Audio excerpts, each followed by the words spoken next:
عملیات نیروهای حکومت عراق در جنوب و غرب شهر موصل ادامه دارد و به گفته افسران عراقی با آنکه جنگجویان گروه تندروی دولت اسلامی از سنایپرها، موشک‌های ضد تانکی و بمبگذاران مرگ طلب استفاده می‌برند، ولی موقع خود را زیر فشار ارتش عراق از دست می‌دهند. ما منطقه الجوزک را پاکاری کرده با پل چهارم نزدیک شدیم. خدا خواهد پیشرفت دوام میکند. پیشرفت ادامه دارد. ما مرگنهای آنها را محو کرده ایم. اینجا جسد یکی از آنها را میبینید.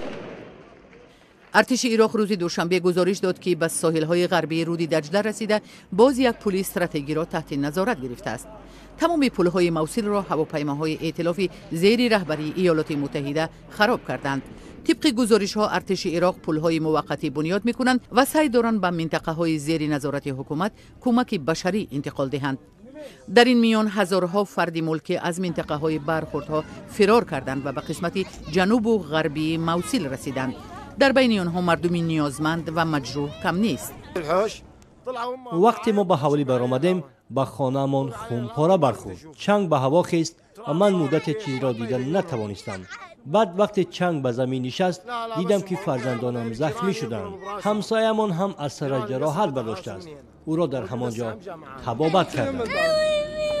حکومت عراق از ساکنان موصل درخواست کرد که حدالامکان در خانه‌هایشان بمانند.